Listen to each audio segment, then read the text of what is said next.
En estos años, Tiempo de Derechos ha abordado diferentes temas relacionados a la plena vigencia de los derechos humanos en el país, siendo que para este año se ha decidido que la temática sea derechos sexuales y derechos reproductivos. Tema de gran importancia que merece un debate inclusivo, abierto y sincero para su desarrollo. En el evento del día de hoy tendremos dos conversatorios. El primero con autoridades y máximas autoridades del Estado y el segundo con representantes de organismos internacionales, sociedad civil y academia. Este evento está siendo retransmitido a las casas legislativas a nivel nacional, a quienes les enviamos un afectuoso saludo, ya que estos espacios se fortalecen desde el territorio. Sin mayor preámbulo, le damos la palabra al doctor Ramiro Rivadeneira Silva, defensor del pueblo de Ecuador, para que dé inicio al primer panel. Bienvenidas y bienvenidos. Hemos institucionalizado ya nuestro evento de Tiempo de Derechos con motivo de la conmemoración del Día Universal de los Derechos Humanos. Efectivamente es el 6º año que organizamos Tiempo de Derechos. Me gustaría recordar las temáticas de los años pasados. El primero, en el año 2012, tratamos sobre crisis hipotecaria y afectación de los derechos humanos de ecuatorianos y ecuatorianas en el exterior. El año 2013 sobre desapariciones involuntarias. El siguiente año, el 2014, sobre la construcción de un sistema de promoción y protección de derechos, que luego se constituyó en una ley que está presentada en la Asamblea Nacional. El año 2015 tratamos sobre migración, derechos humanos y legislación, a propósito de la participación activa que habíamos tenido en la construcción de la Ley de Movilidad. El año 2016, del año pasado, hicimos talleres sobre la construcción de un plan de acompañamiento en la promoción y tutela de los derechos humanos de los diferentes colectivos en situaciones de vulnerabilidad, plan que rige todavía para la Defensoría del Pueblo hasta el año 2021. Y este año, efectivamente, como ya lo dijo José, escogimos el de derechos sexuales y derechos reproductivos. Lo hacemos realmente porque creemos que alrededor de esta temática se debe emprender en acciones urgentes, un tratamiento planificado y sostenido desde el Estado ecuatoriano que den respuesta a situaciones difíciles que se pueden llegar a constituir o de hecho se han constituido en vulneraciones de derechos humanos. Pretendemos tratar el día de hoy temas sobre el embarazo adolescente, sobre la penalización y judicialización del aborto, violencia sexual en las escuelas y colegios. Como ven, no son temas fáciles ciertamente por las connotaciones que tienen, pero creemos que es necesario abordarlos. Para esto nos acompañan en este primer panel la ministra Verónica Espinosa, ministra de Salud. Bienvenida, ministra. Ministra Rosana Alvarado, ministra de Justicia, Derechos Humanos y Cultos, bienvenida también. Ministro Fander Falconi, ministro de Educación, la más cordial bienvenida. Ministro, les agradecemos por su presencia, pues nos permiten abordar con una visión gubernamental los temas planteados. Sin duda alguna podríamos tener otra óptica desde las diferentes funciones del Estado. La propia función judicial tiene su posición respecto al ejercicio de los derechos sexuales y derechos reproductivos, lo tienen los diferentes representantes de la Asamblea Nacional, la Defensoría del Pueblo tiene su posición, pero ahora nos ha parecido importante intentar mostrar un enfoque gubernamental, un enfoque desde el gobierno central, y por eso hemos invitado a 3 ministros que además sabemos han estado involucrados permanentemente en la temática de una u otra manera. Quiero señalar brevemente las reglas de intervención. Este es un panel interactivo, no es realmente, no se desarrolla bajo ponencias magistrales. Esto significa que se va a desarrollar con mi persona como moderador, que realizará preguntas motivadoras. Con todo respeto, eventualmente me permitiré interrumpir una respuesta con el ánimo de avanzar o profundizar en la pregunta.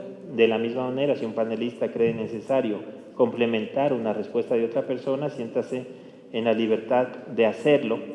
Intentaré distribuir el tiempo de los panelistas en aproximadamente 12-15 minutos cada uno por el tiempo que tenemos actualmente, y posteriormente el tiempo restante canalizaremos preguntas respetuosas del público presente, que serán presentadas por escrito y enfocadas en la temática.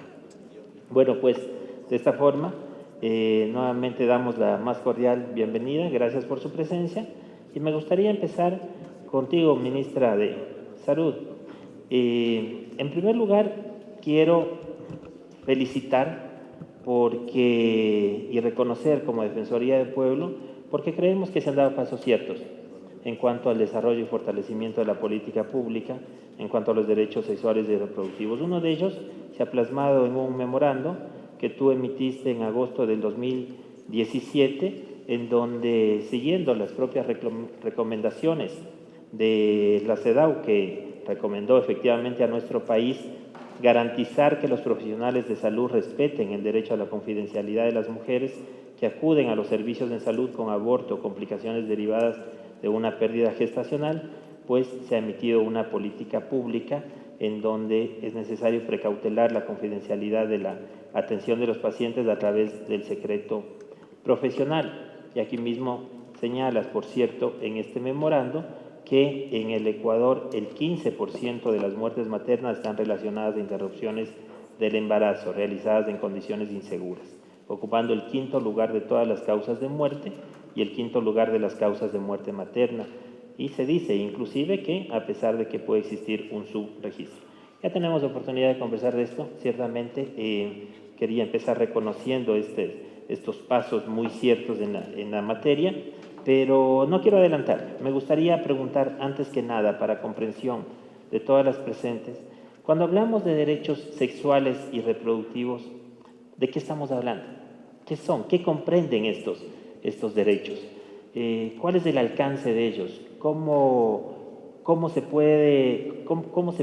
se ejerce estos derechos sexuales y reproductivos? Y si es que consideras necesario ilustrar con algunos ejemplos, bienvenido. Muchísimas gracias por la oportunidad, gracias a todo el público presente, a los ministros que me acompañan también esta mañana. Realmente es un gusto poder hablar de una temática de la que no necesariamente hablamos todos los días y no es una casualidad. El tema de salud sexual y salud reproductiva lastimosamente sigue siendo un tema tabú en nuestra sociedad y esto hace que no se discutan y que no se analicen problemáticas que realmente aquejan a los ecuatorianos y principalmente a las ecuatorianas. Los derechos sexuales y los derechos reproductivos desde la perspectiva de la salud pública están inmersos en un derecho, en un paraguas que es el derecho a la salud, un derecho que ha sido ampliamente reconocido en la región de las Américas y en la propia Constitución del Estado ecuatoriano. Y quisiera regresar un poco al concepto que recoge nuestro artículo 32 de la Constitución, en la que se hace este reconocimiento explícito de la salud como un derecho que debe ser garantizado por el Estado, pero que también lo vincula al ejercicio pleno de otros derechos, y entre ellos también a la relación y a los principios que deben guiar ese derecho, en donde se incluye la solidaridad, la interculturalidad, la precaución, la bioética, el enfoque de género, entre muchos otros. Y digo esto para entender que los derechos sexuales y los derechos reproductivos no flotan solos en una isla, están inmersos en el ejercicio pleno de muchos otros derechos, y en este caso el derecho a la salud. Hablar del derecho a la salud con una visión de la salud integral, como la manda la propia Constitución de la Organización Mundial de la Salud, como lo manda la Carta de los Derechos Humanos y nuestra propia Constitución, es entender al derecho a la salud como no solamente la ausencia de la enfermedad, sino esa integralidad del bienestar físico, biológico, mental, psicológico que deben tener las personas para efectivamente poder desempeñarse plenamente como seres humanos. Y la salud sexual y reproductiva juegan un rol esencial en el ejercicio pleno del derecho a la salud, porque definitivamente parte de ese bienestar integral involucra el bienestar en relación a la sexualidad, en relación a la reproducción, que es una parte de nuestra sexualidad y de nuestra vida, y también a un componente de la sexualidad que sigue generando tabús, que es el disfrute de la sexualidad, el placer, el ejercicio de las relaciones sexuales de manera responsable, pero también de manera satisfactoria. Y es un tema que genera polémica, y no solamente en el Ecuador, pero que yo creo las polémicas tienen que sacarse sobre la mesa, las sociedades tienen que discutir para generar consensos colectivos de cómo vamos a tratar estas temáticas y cuáles son las definiciones o cómo nos definimos los ecuatorianos frente a estos temas. Así que definitivamente es un tema relacionado directamente con el ejercicio de otros derechos, principalmente con el derecho a la salud, y que como derecho, y ahí tú eres el experto para hablar en relación a los derechos humanos, no pueden ser vulnerados, son absolutamente inalienables, son indivisibles de otros derechos y tienen que ser efectivamente garantizados por el Estado. La pregunta es, ¿qué está haciendo la sociedad y el Estado ecuatoriano para garantizar plenamente este derecho y los demás derechos conexos con los que se encuentra vinculado? Bien, vamos a ir allá. Me gustaría también precisar en esa misma línea, cuando hablamos de derechos sexuales y reproductivos de las adolescentes, ¿estamos hablando de lo mismo o debemos tener un enfoque especial, un enfoque específico? En materia de derechos y en salud pública no existe una talla que le calce a todo el mundo. Las realidades diversas implican acciones distintas y diferenciadas para el ejercicio pleno de los derechos. Los derechos, la oportunidad de derechos tiene que ser igual para todos y para todas, independientemente de nuestra edad, si somos adolescentes o adultos, pero las acciones que debe emprender una sociedad y el Estado para garantizar estos derechos definitivamente deben ser diferenciadas para los diferentes grupos poblacionales y en este caso para los adolescentes. Y pongo un ejemplo sencillo. Como parte de los derechos, del ejercicio pleno de los derechos sexuales y reproductivos y de las políticas de salud pública garantizadas por el Estado para permitir su pleno ejercicio está el acceso a los métodos anticonceptivos y la planificación familiar. Es un derecho que no puede ser restringido a nadie, porque como derecho es inalienable, indivisible y es responsabilidad del Estado garantizarlo para todos. Sin embargo, definitivamente las acciones que nosotros debemos emprender en la población adolescente, en los adultos, en las mujeres y en los hombres probablemente son distintas y esto implica que tenemos que mirar al Estado como garante de derecho y por lo tanto entender las diferencias de la sociedad para poder garantizar plenamente el ejercicio del derecho. Perfecto, muchas gracias. Ministro, continúo contigo. Un difícil comienzo, si es que puedo decir de alguna manera, al frente del Ministerio de Educación. Yo creo que se ha venido solventando bastante bien, con mucho enfoque, la problemática que apareció de un momento para el otro, que sabemos que ha existido siempre, pero que empezó a denunciarse posiblemente, iniciándolo con lo que fue el caso Ampetra, que llegó a ser conocido por la Asamblea Nacional, y después empezaron a aparecer denuncias y registros de niñas, de niños, de adolescentes que habían sufrido violencia sexual en nuestras escuelas y colegios. ¿Cuál es el enfoque? ¿Cuál es la posición del Ministerio de Educación respecto a estos casos de violencia sexual? Bueno, muy buenos días. Muchas gracias por este espacio con la Defensoría del Pueblo y con las compañeras ministras. Creo que yo me gustaría empezar, digamos, señalando por qué la educación es fundamental para construir oportunidades en una sociedad. Dado que tenemos sociedades absolutamente heterogéneas en el ámbito de su constitución, de su formación, prácticamente desde el origen del Estado, lo que hoy conocemos como Estado Nacional, desde nuestros albores de la independencia, tenemos un país absolutamente heterogéneo en oportunidades, en ingresos, en patrimonios, y por lo tanto hay una generación de diversidad en todos los espacios de la vida pública. Esto es muy importante entenderlo porque la educación lo que pretende finalmente es generar la igualación de esa oportunidad. No necesariamente la igualación de los seres humanos en la sociedad, sino la igualación de la oportunidad. Si yo no tuve el acceso a algo, la educación me va a permitir finalmente lograr ese tipo de acceso.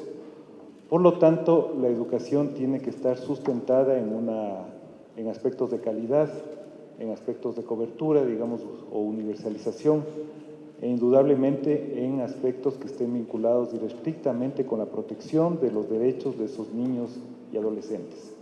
Si tenemos ese triángulo, digamos, compartido, es decir, calidad en los procesos educativos, entendiendo como mejoras en los procesos de aprendizaje, en los procesos pedagógicos que se sintetizan fundamentalmente en el aula, acompañados con un espacio físico adecuado, es decir, el medio para lograr o cristalizar esa posibilidad, y finalmente un apego como sociedad a una defensa de los derechos a la educación, a la gratuidad, al mantenimiento, a la recreación, al tener la posibilidad de recrearse y de fortalecerse como seres humanos en el proceso educativo, creo que la educación cumple con los objetivos para la cual fue diseñada. Cuando llegamos al ministerio el 24 de mayo, el primer mensaje que yo hice fue justamente este: tener una educación que se sustente en los procesos de calidad, donde yo veía que teníamos un gran desafío como sociedad. Es decir, habíamos hecho avances profundos quizás en los aspectos de cobertura, aunque hay ahí todo un debate, que no quiero entrar por la temática del día, pero que teníamos un reto fundamental en la parte de protección de derechos. Si uno examina los 4 elementos fundamentales que componen la protección de derechos, en esos 4 elementos tenemos desafíos y retos enormes. Primero, en lo que implica los aspectos de restitución. Es decir, si a alguien le violentan, digamos, sus derechos en el aula, en el sistema educativo, creo que lo importante es que como sociedad y como sistema educativo, no me gusta mucho el término, pero es un término que está presente en las convenciones internacionales, en la Constitución, en el Código Orgánico Penal, que nosotros le devolvamos la capacidad de restituir ese derecho a quien ha sido violentado. Eso fundamentalmente pasa por el derecho a la educación, el acompañamiento psicológico al niño adolescente, a su familia, y ahí hay un elemento fundamental. El otro tema tiene que ver con el carácter de la información. La información en toda sociedad democrática tiene que ser absolutamente transparente. Es decir, como hacedores de política pública, es un deber y una obligación prestar la suficiente información a la sociedad para que conozca a detalle, con detenimiento, cuáles son las denuncias, los casos que han sido sumariados o no, los casos que han sido restituidos o no en una sociedad. Y lo que nos encontramos en el Ministerio de Educación es con una temática absolutamente ausente en el manejo de información. Entonces hemos tenido que reconstruir una información alrededor de la denuncia y alrededor de cómo se fueron procesando los sumarios, en este caso administrativos, al interior del ministerio. Entendiendo que aquí tenemos una lógica que va en 2 ámbitos. Uno, que tiene un ámbito penal dentro de la justicia ordinaria, y otro que tiene un ámbito administrativo. Por lo tanto, el levantamiento oportuno de esa información, del seguimiento de las mismas, el tener protocolos unificados es una tarea absolutamente esencial para los aspectos de seguimiento. El tercer elemento que es sumamente importante aquí tiene que ver con los aspectos preventivos, es decir, cómo como sociedad generamos los suficientes mecanismos para protegernos, digamos, frente a este tipo de estructuras anacrónicas, desiguales o incluso exacerbadas, digamos, por aspectos como el machismo, como la desigualdad de género o la falta de oportunidades en una sociedad. Entonces, indudablemente, los aspectos preventivos juegan un rol central. En este marco uno puede entender la estrategia del Ministerio, la estrategia Más Unidos, Más Protegidos, que pretende generar un empoderamiento a la sociedad, pero la responsabilidad ulterior al sistema educativo en los aspectos preventivos. Y finalmente está como un cuarto elemento los puntos de sanción. Cómo nosotros generamos la sanción eficiente y oportuna tanto en el sistema jurisdiccional como en el sistema educativo. Para entender un poquito la complejidad de lo que estamos hablando, en el levantamiento de información que nosotros hemos realizado entre el año 2014 y el año 2017, que es el periodo donde tenemos levantada la información, tenemos 919 denuncias de casos que tienen que ver con violentación de los derechos a nuestra niñez y adolescencia, casos de violencia sexual en nuestras unidades educativas. El 63% de estas denuncias ocurren dentro del sistema educativo, por lo tanto el restante 37% ocurre fuera del sistema educativo, y adicionalmente nosotros hemos hecho una acción en Fiscalía de ir a presentar aquellos sumarios administrativos que fueron archivados por diversos motivos. Hemos hecho 2 acciones en Fiscalía. Como sabemos, el ir a dejar un informe en Fiscalía tiene el carácter de denuncia oficial. En esas 2 entregas nosotros le hemos entregado al fiscal en sus manos 117 casos de sumarios administrativos que fueron archivados, omitidos por acciones negligentes u omisiones, en este caso irresponsables, de funcionarios públicos en los diferentes ámbitos del Ministerio de Educación, tomando en cuenta que es una entidad desconcentrada, a la Fiscalía. Te debo indicar que el día de hoy, a las 11:30, tengo una cita con el fiscal nuevamente, donde le vamos a entregar adicionalmente cerca de 74 casos adicionales para que se examinen el por qué fueron archivados estos sumarios administrativos. En otras palabras, más allá de los protocolos que tenga el Ministerio de Educación en su forma de actuación, en los aspectos de sanción, seguimiento, información, hay un ámbito netamente que compone al ámbito jurisdiccional, y eso es muy importante entenderlo en el sistema educativo.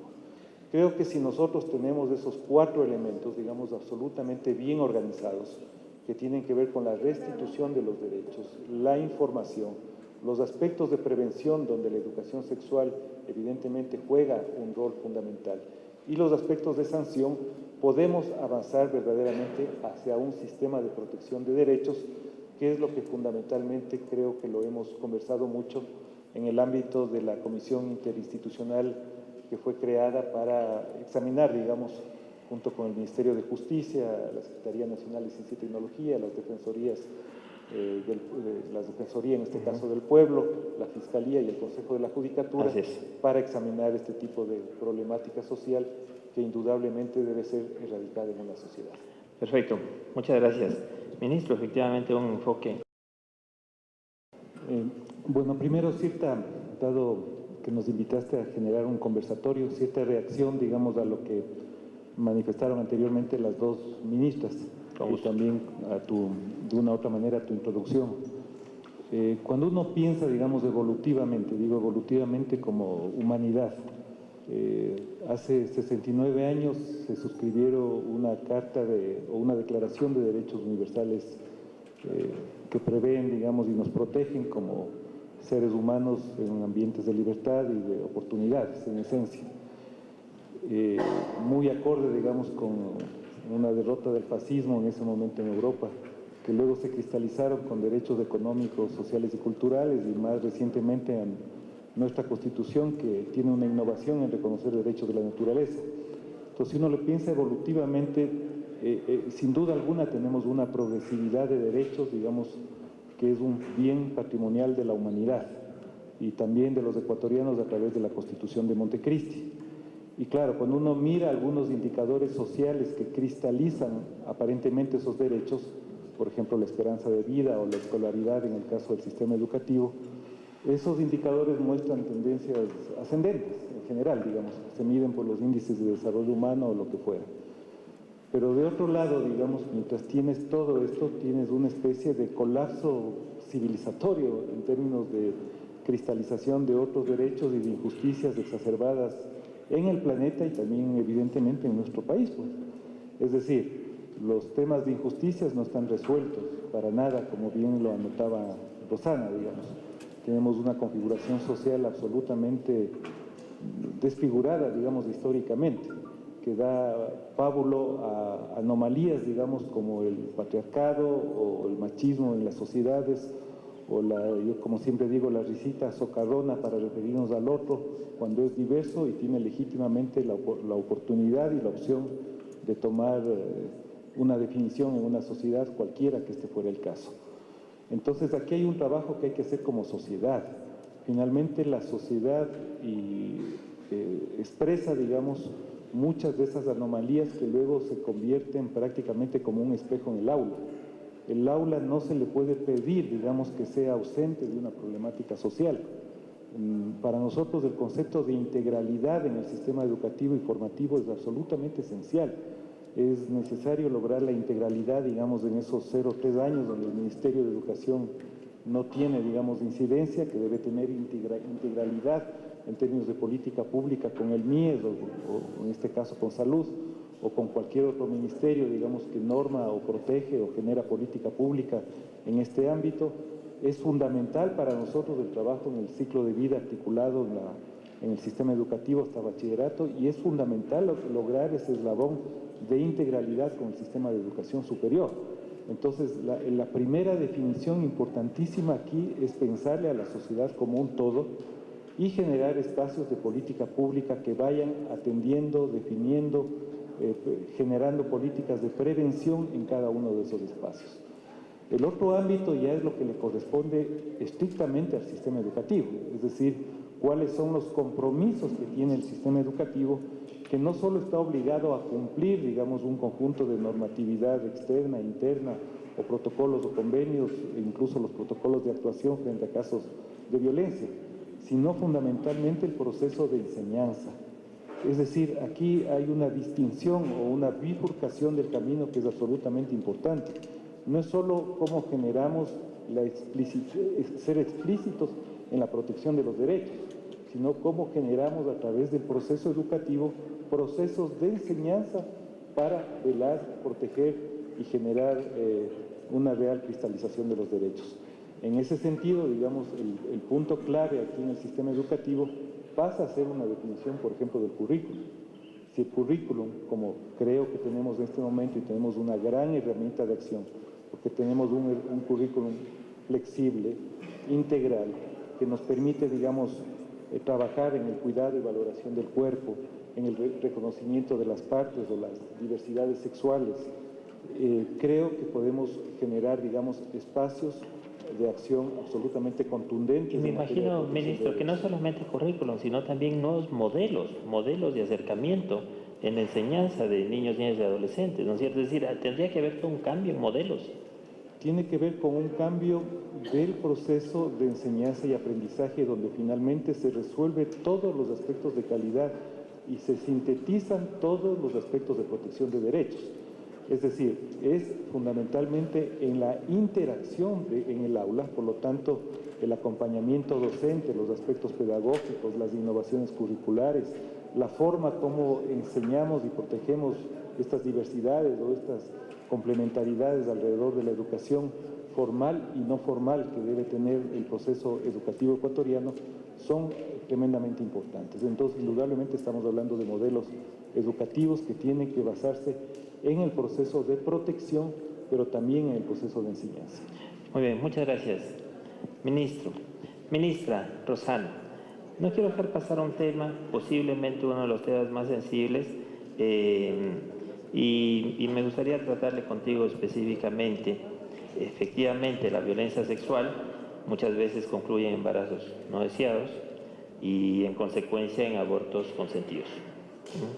La Fiscalía ha reportado que 184 mujeres han sido procesadas entre el 10 de agosto de 2014 hasta mayo de 2017. El presidente de la Asamblea Nacional lo cuestionó públicamente, indicando que promovería una petición de indulto.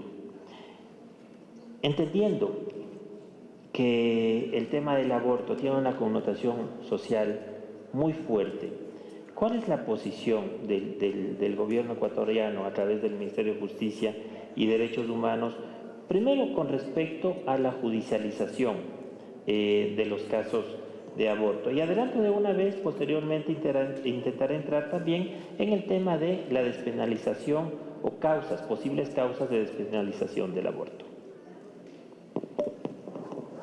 Sí, el presidente de la Asamblea creo que se refería a la posibilidad de una amnistía, porque en verdad si es que todavía son 184 los procesos, difícilmente se podría hablar de un indulto, dado que para eso se requiere ya una sentencia en firme, ¿no? Una condena en firme. Pero además, ustedes saben que el indulto no desconoce el cometimiento de un delito, y creo que precisamente cuando hablamos de despenalizar es de dejar de reconocer el aborto cuando ha sido consentido, cuando además ha sido el embarazo ha sido producto de una violación.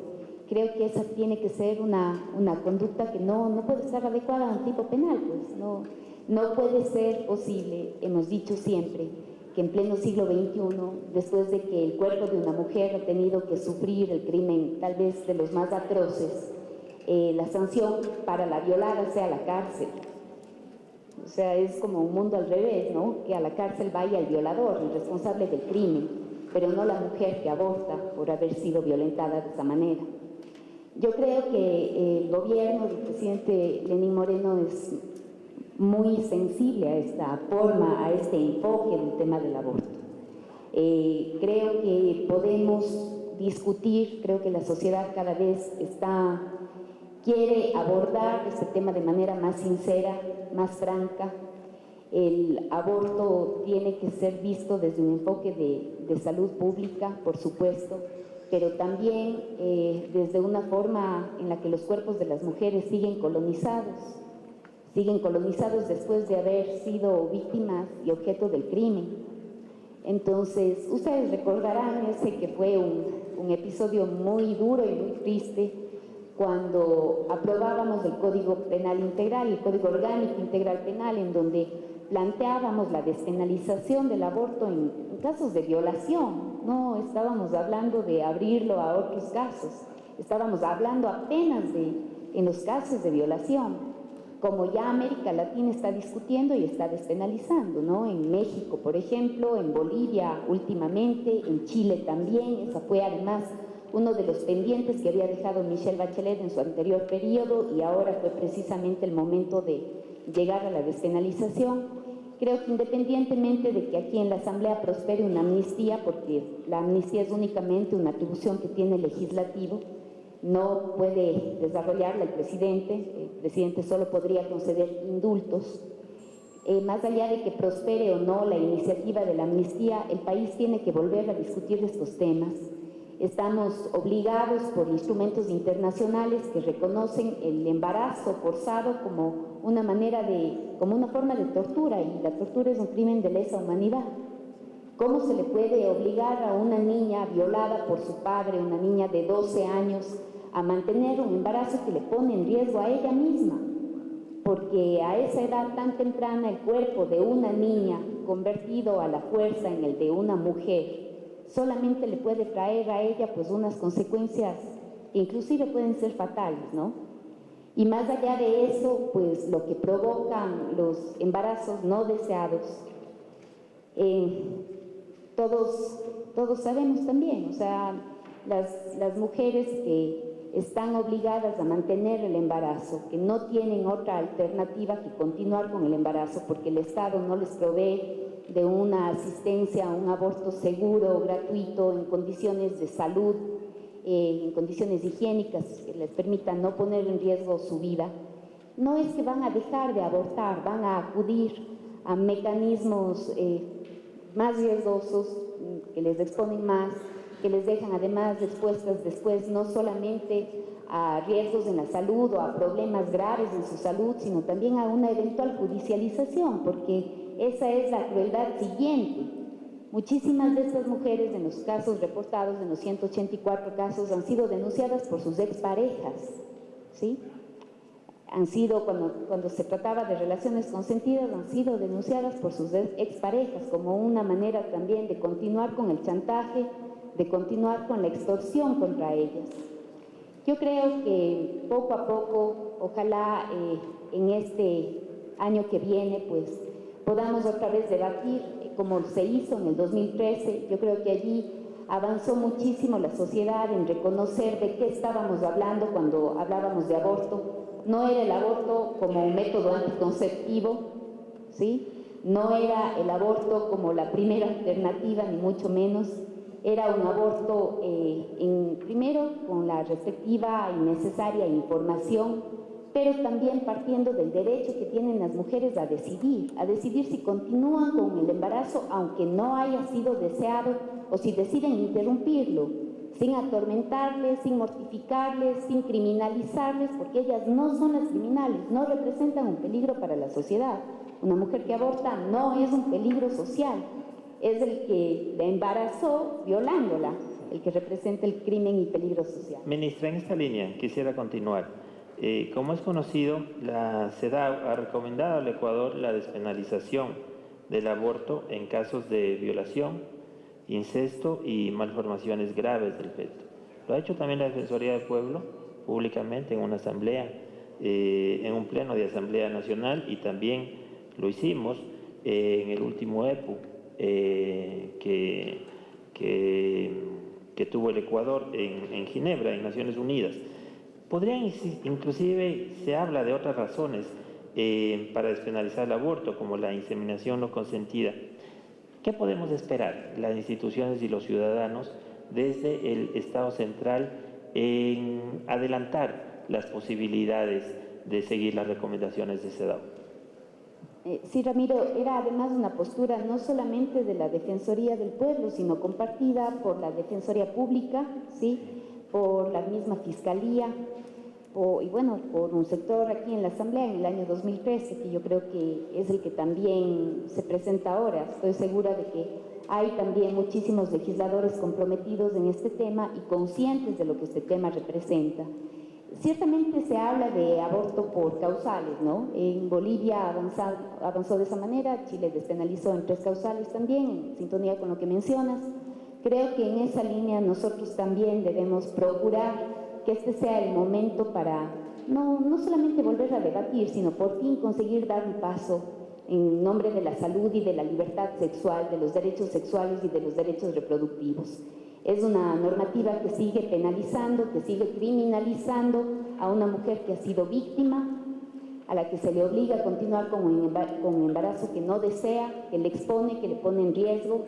Y además, después, es que revisamos los casos que se presentan después de alumbramientos en casos de violación, las secuelas son todavía más graves, más trágicas todavía, porque hablamos ya no hablamos de embriones, ya no hablamos de fetos, hablamos ya de niños que no fueron deseados y que no tienen, la verdad, el mejor futuro o las mejores oportunidades, que enfrentan muchísima crueldad precisamente porque no fueron planificados, no fueron deseados, fueron producto de un crimen. Entonces la cosa se pone todavía más complicada, más cruel, más dura. Hay quienes dicen, supongo desde el dolor del corazón, no, pero que no aborten, sino que den en adopción. Y todos quienes hacen esos comentarios, pero tan filosóficos, no conozco que hayan adoptado a ningún niño, ¿sí? No conozco que hayan adoptado a ningún niño como para que se les ocurra semejante recomendación. Tenemos ya no a niños y a niñas, sino a adolescentes esperando este momento por un proceso de adopción que les pueda constituir o ser parte de una familia. Y hay una sociedad, en cambio, que no termina de comprender cuál es el fenómeno de la violencia sexual, en qué termina la violencia sexual y cuáles son las repercusiones de la violencia sexual. La Fiscalía también conoce de lo que en un momento se llamaba los infanticidios, y son precisamente ya no abortos, se trata de niños que han sido asesinados, pero que vienen de una larga secuela en donde el inicio de todo esto fue precisamente un embarazo no deseado, un embarazo no consentido, un embarazo además en donde la que tiene que enfrentar este tema sin haberse embarazado sola, porque hasta ahora pues no se ha reportado ningún caso en el mundo de una mujer embarazada sola, más allá de la del Espíritu Santo, pero la mujer sola es la que enfrenta el embarazo, con el nulo compromiso del macho, con el nulo compromiso del hombre, de la pareja, de quien, peor todavía, del criminal que comete el crimen, comete el delito y no regresa a darle el apellido, pensión alimenticia, a ayudarle en la crianza, a compartir con la madre pues lo que significa la crianza de un hijo. Efectivamente es así. Ministra, antes de dar paso a algunas preguntas, no sé si Ministra de Salud, Ministro, tú quieres complementar sobre este tema sensible que ha sido el tratamiento en la sociedad respecto al aborto. Yo quisiera hacer una alusión pragmática al tema del aborto, más allá del análisis social, moral, ético, religioso que tengamos que tener como sociedad y que cabe lugar en este tipo de discusiones. Desde una perspectiva absolutamente técnica, desde la visión de la salud pública, aquí hay un fenómeno de salud pública que tenemos que reconocer, y es que en el Ecuador se realizan abortos. Independientemente del marco legal, independientemente de las sanciones, del número de mujeres judicializadas, del número de médicos judicializados, independientemente de lo que el marco legal diga, en el Ecuador se realizan abortos. Se realizan abortos provocados, más allá de los abortos espontáneos, que también son un fenómeno natural y que han sido severamente juzgados sin ninguna razón, un fenómeno biológico de la mujer Se dice que en algunos casos, considerando abortos tempranos, 8 de cada 10 embarazos pueden terminar en aborto espontáneo. Pero hablemos de los abortos provocados. En el Ecuador, no importa que esté penalizado o despenalizado, en ese momento se realizan abortos. Y eso es consecuencia de una práctica a la que acuden las mujeres en la desesperación de varios fenómenos, entre ellos la violencia sexual, haber sido víctimas de violaciones. Y frente a eso, la consecuencia directa es el alto porcentaje de estas mujeres que fallecen como consecuencia de los abortos que se realizan en condiciones asépticas, en vulneración absoluta de su derecho a la salud, en condiciones que no garantizan los mínimos cuidados básicos para un procedimiento sanitario. Y esa es una realidad que no podemos desconocer. Y no vamos a cambiar esa realidad, y esa realidad no se modifica por el hecho de que sea más severa la ley, que se penalice más, que se metan más mujeres presas. Y quiero en esto contar una historia de cómo acorralamos a las mujeres a la decisión del aborto sin darles otras opciones y luego, obviamente, juzgamos a quienes terminan tomando esta decisión. En algún momento, cuando yo todavía ejercía en la práctica profesional, encontramos el caso, llegó una chica adolescente completamente apaleada, golpeada por su madre, embarazada, el niño estaba muerto, era un mortinato en el vientre, había sido víctima la chica de múltiples golpes por parte de su madre, que el momento que se enteró que estaba embarazada, le cayó a palazos con el palo del escoba. Y indagando un poco más la historia de esa chica obviamente había sido víctima de violencia sexual perpetrada por un miembro de su propia familia. La madre, el momento que se enteró, le cayó a golpes, le provocó el aborto a la chica y además graves consecuencias a su salud. Y luego regresamos a ver si esta chica, decimos, pero ¿por qué no se protegen? ¿Por qué se quedan embarazadas? Pero al mismo tiempo exigimos que las niñas tengan que venir acompañadas de sus madres, las adolescentes tengan que venir acompañadas de sus madres para exigir planificación familiar.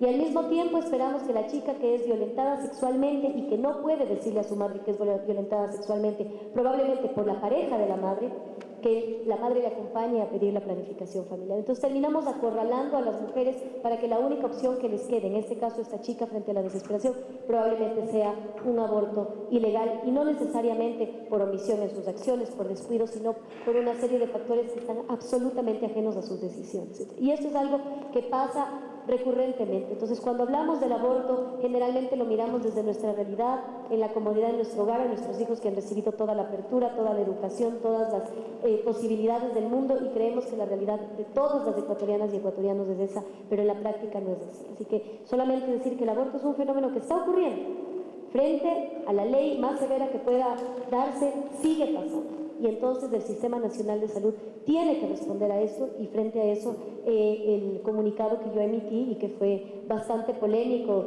ya se dijo que habíamos autorizado el aborto y que la ministra despenalizó el aborto con un oficio, lo cual es absolutamente imposible, pero en realidad es una respuesta de un sistema de salud que reconoce que los abortos se dan todo el tiempo en el Ecuador y que el sistema de salud tiene que atenderlos porque tenemos una obligación constitucional, una obligación ética, y simplemente si no lo hiciéramos así estaríamos atentando contra la vida de las ecuatorianas y obviamente incumpliendo con nuestros compromisos nacionales e internacionales. Sí, muy claro, ministra, muchas gracias. Me gustaría adelantar unas preguntas que nos han hecho llegar desde el público. Empiezo contigo, ministro. Puedo hacer dos preguntas. La una dice, ¿cómo funciona la reserva de identidad para los directores de escuelas en el sistema educativo y la revictimización de los afectados? Me imagino yo que se está refiriendo a la reserva de identidad de los afectados y el tema de la revictimización. Y el otro, un tema que no hemos podido abordar también, que es verdad, el tema de violencia sexual al colectivo LGBT. Nos preguntan, dice, ¿cómo se abordan en los establecimientos de educación el derecho a derechos sexuales de las personas con sexualidades diversas, como son las personas lesbianas, gays? Ministro.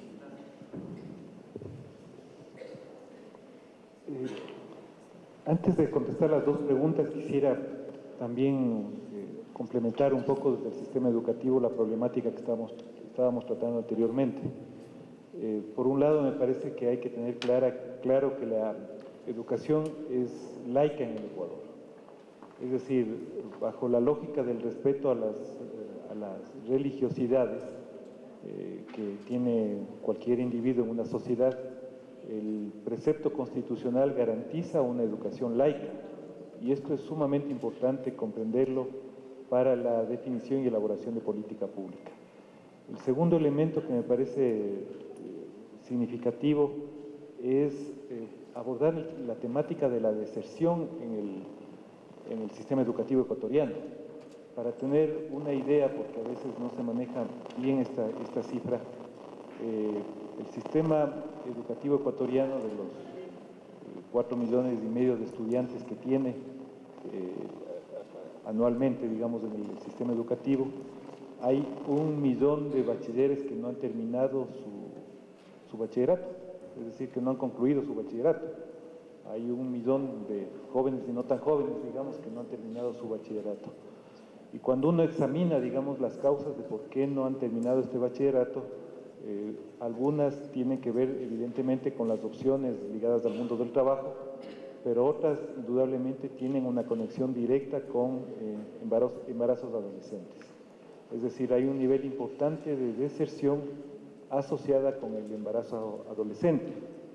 Y por eso me parece que el trabajo que viene desplegando el Ministerio, que es concretamente la elaboración de protocolos, guías, para que el estudiante no deserte, es sumamente importante porque le asiste un derecho a seguir estudiando. Discúlpame aquí un poquito el paréntesis que voy a hacer, porque puede reflejar bien una situación concreta y real desde el campo de la literatura. Este año yo publiqué un libro que se llama Memorias Peninsulares. Y en este libro, que son relatos cortos, yo hago alusión a una práctica que hay en la península de Santa Elena que se llama el rapto. El rapto es cuando el joven, digamos, 14, 15, 16 años, le rapta a la chica para llevarle a prueba, chicas de 12, 13 años, para llevarles a prueba fuera de su hogar, generalmente al hogar del chico. Si la chica no pasa la prueba, digamos, es de vuelta al hogar.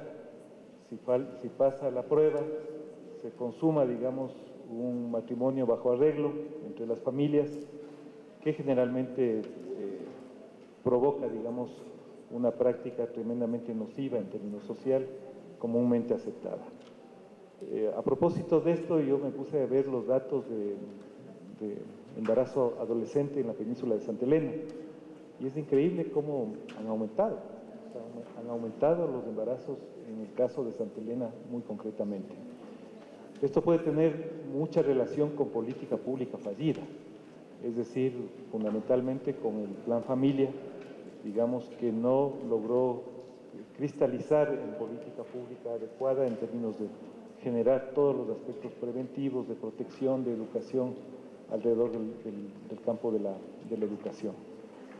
Cuando yo hice el lanzamiento del libro, se le ocurrió a alguien una buena idea de que hacerle un poco más fresco el lanzamiento del libro y que lo presente una estudiante, como hay mucho relato ahí de jóvenes y niños, etcétera. Y bueno, el evento empezaba a las 5 de la tarde, eran las 7:30 de la noche y nos llegaba la niña, y resulta que a la niña que tenía que hacer el lanzamiento del libro le habían raptado, entre comillas, en esta práctica pseudo ancestral comunitaria. Entonces, me parece que aquí hay un trabajo enorme por desplegar como sociedad, digamos, alrededor de las prácticas, y también hay un desafío enorme que tiene el sistema educativo. Respecto a la primera pregunta sobre los aspectos de revictimización, en efecto es así, digamos, del levantamiento que nosotros hemos realizado de los casos, de las 919 denuncias, que además las hemos tenido que procesar, leer, con todo el desgaste psicológico que esto implica para una persona y para los compañeros que están encargados de la subsecretaría respectiva. Lo que uno se encuentra con el levantamiento de este tipo de casos, digamos, que afectan fundamentalmente a niños, niñas, adolescentes, a sus familias, y expreso una vez más mi solidaridad con ellos, son los aspectos de revictimización que hay alrededor del levantamiento de los casos. Es decir, se levanta la información generalmente, no voy a omitir el nombre de la unidad educativa, por el respeto a esa unidad educativa y porque además así lo exigen los protocolos, que muchas veces lo violentan en forma crasa los medios de comunicación. Pero en el caso tan sonado de esta unidad educativa en la ciudad de Guayaquil, El primer levantamiento de la información lo realizó el Departamento de Consejería Estudiantil. Es decir, el Departamento de Consejería Estudiantil ya levanta el informe, digamos que lo eleva, en este caso, al distrito. El distrito no toma acciones, las acciones respectivas, le devuelve al DESE para que haga otro informe.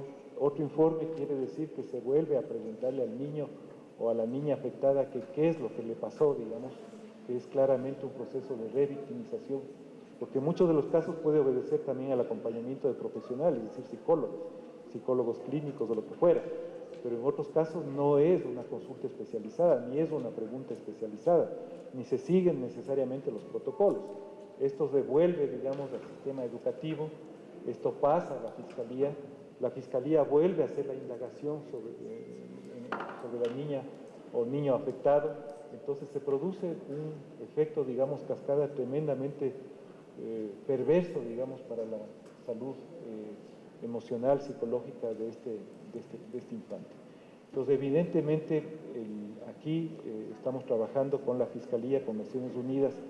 Recientemente presentamos un alineamiento del protocolo para hacer una sola consulta especializada, en este caso con la Fiscalía, para que no se vuelva a revictimizar a este niño o niña, que en efecto está ocurriendo eso en los procesos de indagación administrativa y jurisdiccional en este caso.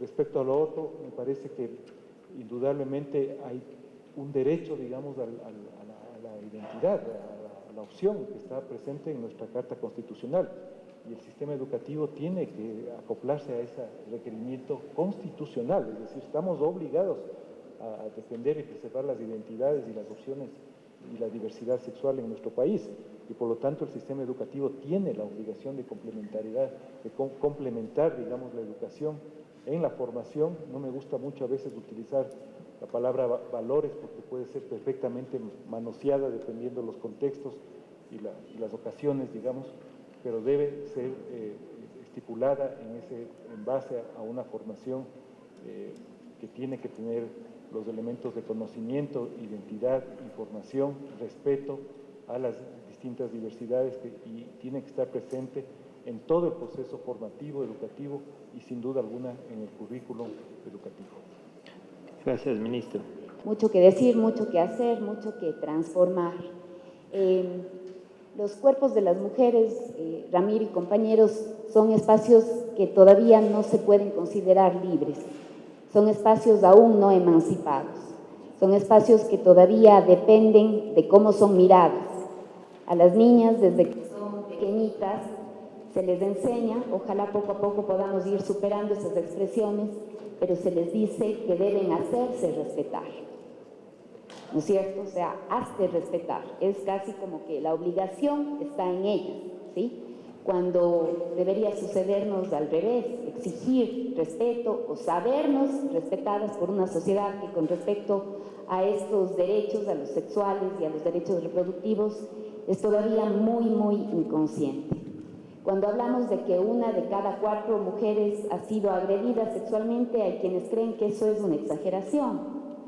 Pero yo te puedo poner miles de ejemplos. Aquí mismo creo que cada una de nosotras puede relatar una experiencia diferente y que son precisamente formas de agresión sexual.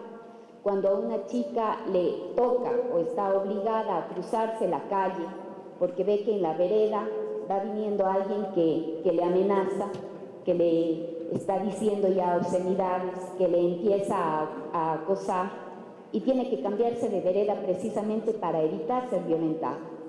Y como se queda con miedo, con temor de continuar en la calle, pues se sube al bus, creyendo que allí va a estar segura. Pero es en el bus en donde su intimidad, sus partes íntimas son invadidas, son tocadas, son manoseadas, son vulneradas.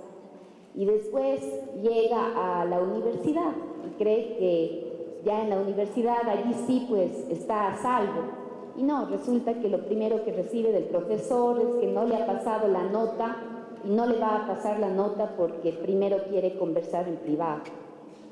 Luego llega a la casa, quiere compartir con alguien todo lo que le ha sucedido en el día, pero encuentra que también en la casa su cuerpo, su integridad no está a salvo. Esto que es una cadena de situaciones que muchísimas veces pasamos por alto. Las pasamos por alto, no las consideramos actos delictivos o criminales, porque no tenemos la absoluta certeza de que se trata de vulneración a nuestros derechos sexuales y a nuestros derechos reproductivos. Y hago esa separación, Ramiro, porque eso fue importante en la Constitución, haber hablado de derechos sexuales y, aparte, de derechos reproductivos, porque los unos son una consecuencia de los otros si es que así lo deseamos, pero no es que están completamente atados, ni mucho menos, ¿no? Uno puede ejercer, disfrutar la libertad de su sexualidad, del placer, sin estar obligada a la procreación, y eso es algo que muy difícilmente se llega a explicar de esa manera en las escuelas. Entonces, de eso estamos hablando cuando enfrentamos las agresiones, cuando develamos, cuando le decimos a la sociedad algo que, como es tan espinoso, tan cruel, quieren ocultar o quieren evitar que se discuta sobre esto. Esto pasa por reconocer definitivamente que los derechos de las mujeres son violentados a diario de manera sistemática. En el Ecuador, cada 50 horas una mujer es asesinada porque es mujer. Ese es el reporte que nos dan las cifras de femicidio. Rita Segato hablaba de que esto alimenta la pedagogía de la crueldad. Es una manera en la que todos los días la sociedad, la gente, los seres sociales, las personas, estamos alimentando el patriarcado, el machismo, la heteronorma, aquello que ha sido construido desde los hombres, desde los adultos. Eso es lo que se ha quedado sin comprender las diversidades y sin siquiera empezar a desarrollar unas condiciones de respeto hacia todos los seres humanos. Las mujeres definitivamente ejercemos, con respecto a los hombres, ejercemos nuestros derechos sexuales, nuestros derechos reproductivos en absoluta desigualdad.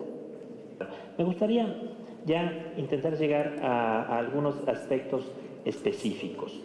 Ministra Verónica, las estadísticas en Ecuador nos dicen que la tasa de fecundidad en adolescentes de 15 a 19 años disminuyó desde el 2008 al 2015, situándose, sin embargo, en aproximadamente 72 por cada 1000 mujeres en edad fértil. ¿Es este número preocupante para el gobierno? ¿Es el embarazo adolescente un tema de salud pública? ¿Por qué? Bueno, muchas gracias por la pregunta y un poco retomando la intervención de Rosana, partamos de asumir y aceptar que el Ecuador tiene un problema y que las sociedades tienen un problema, y en este caso es que no estamos garantizando plenamente el ejercicio de los derechos sexuales ni de los derechos reproductivos, tal como rezan los tratados internacionales, como reza nuestra propia Constitución.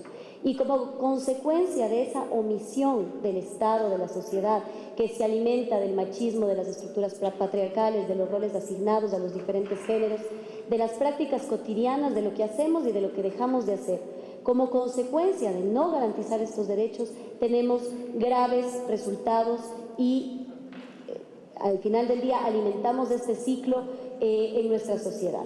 Entre una de estas consecuencias graves está, por ejemplo, el embarazo en los adolescentes.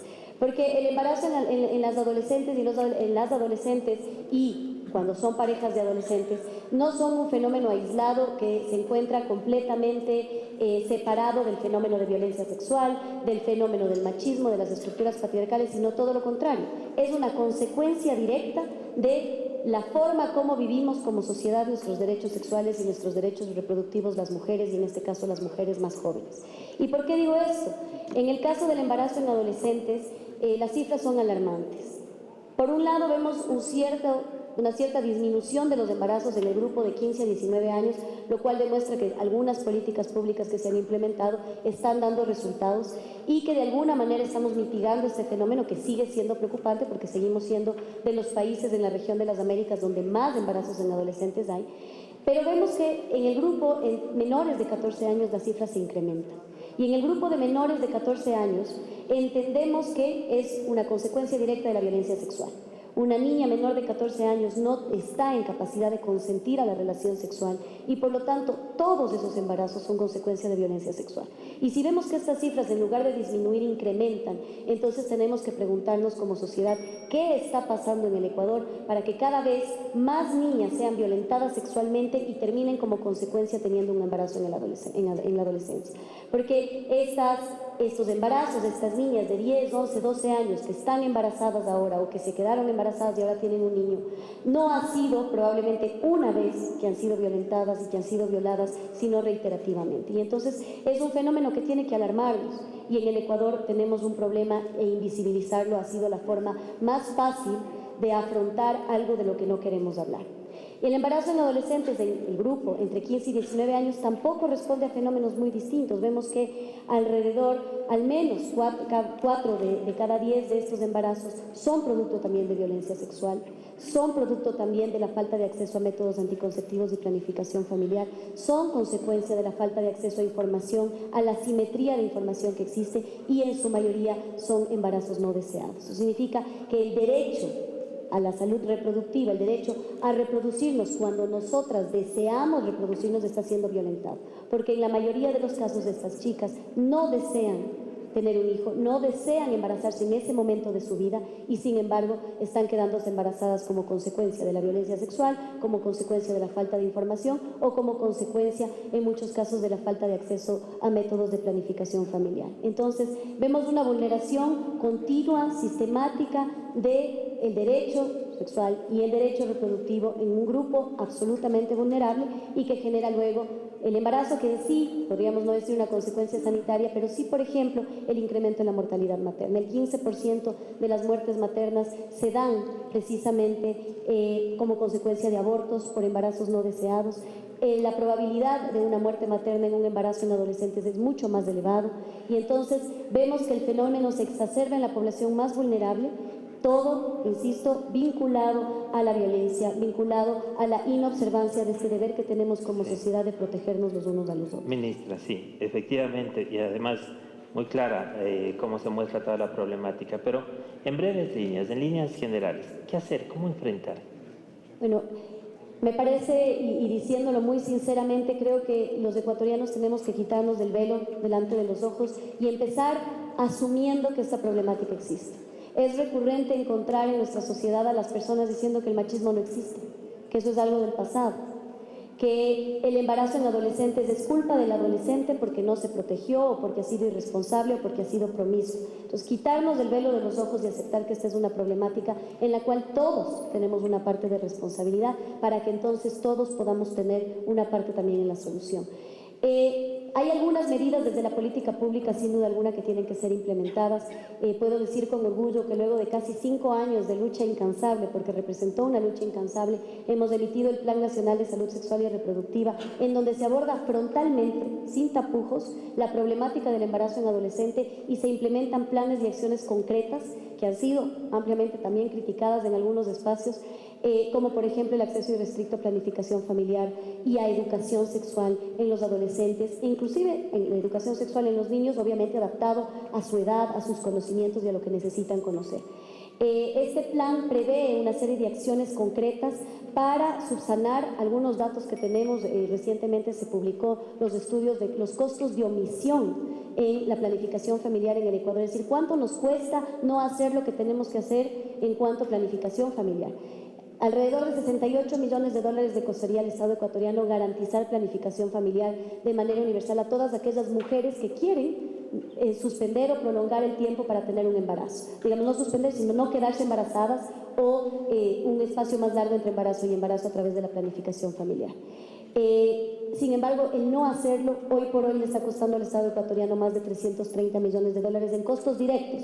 Esto no suma el costo social de una muerte materna, por ejemplo, luego de un aborto séptico, un aborto provocado o como consecuencia de un embarazo no deseado. Entonces vemos que las acciones que el Estado tiene que emprender son muchas y estamos dando grandes pasos, entre ellos este plan nacional que invito a todos los actores aquí en esta mesa a involucrarse, a conocerlo, porque la ejecución de este plan requiere de participación ciudadana, requiere de empoderamiento de la sociedad civil para poder conseguir las metas planteadas ahí, pero también otras acciones en el marco de cambiar los estereotipos, los roles de género, de cambiar todas las estructuras